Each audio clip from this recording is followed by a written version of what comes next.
Greetings and welcome to this week's edition of One Big Thing. Kurt Goulding here, and today's One Big Thing is the elephant in the room.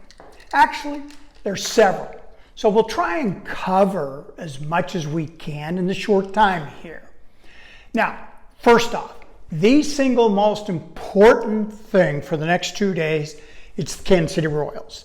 They're in the playoffs for baseball, yes, and I will be heading out to the ballpark shortly. They're playing the vaunted New York Yankees. Man, we hate the Brooklyn Bombers.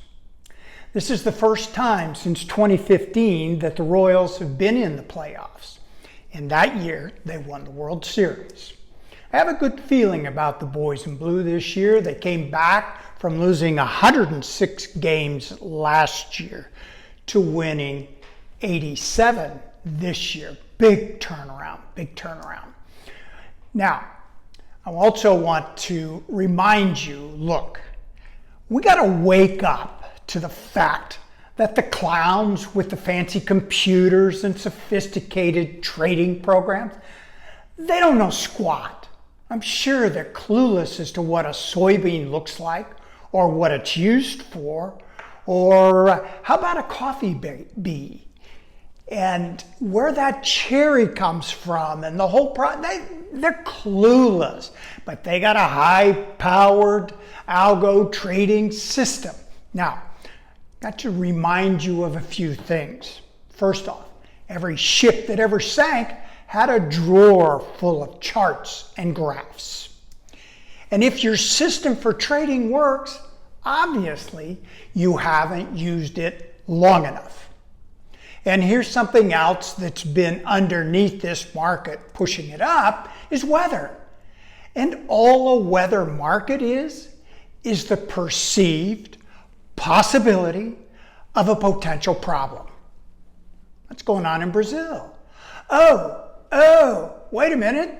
That's a tropical country. It always rains eventually. They're going to get their crop in.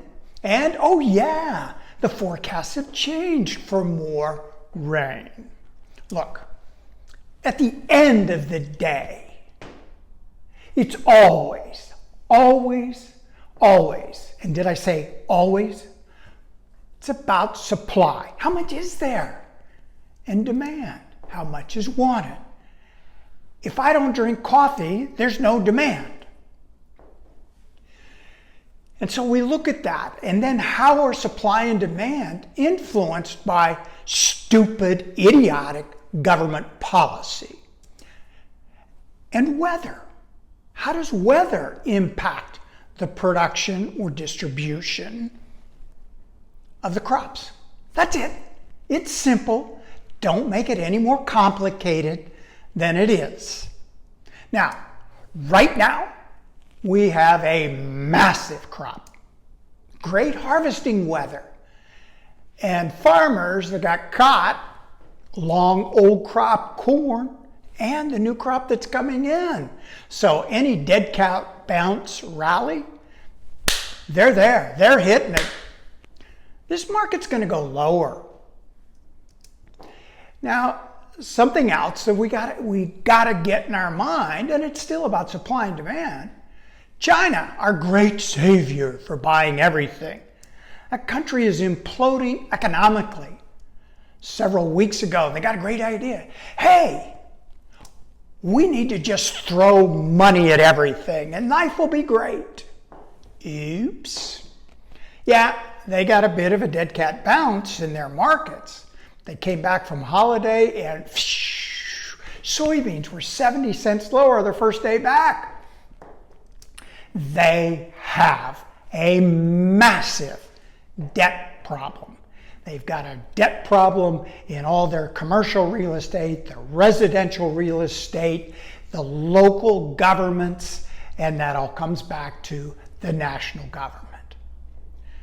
The only cure, the only solution is free markets and the brutality of free markets' ability to dictate the allocation of resources to where those areas with the greatest return are. That's it.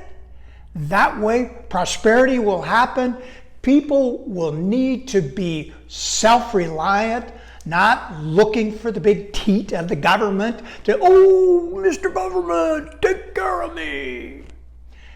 And governments are full of idiots. They're full of people that have never had a job. And we're looking for them to give us solutions. They think they can magically dictate the allocation of resources. Yeah, right. They screw it up every time because, oh, there's a special interest, or particularly my own personal special interest. So until we get a change, markets are headed lower. So until next time, happy trading. Oh yeah, and of course, go Royals.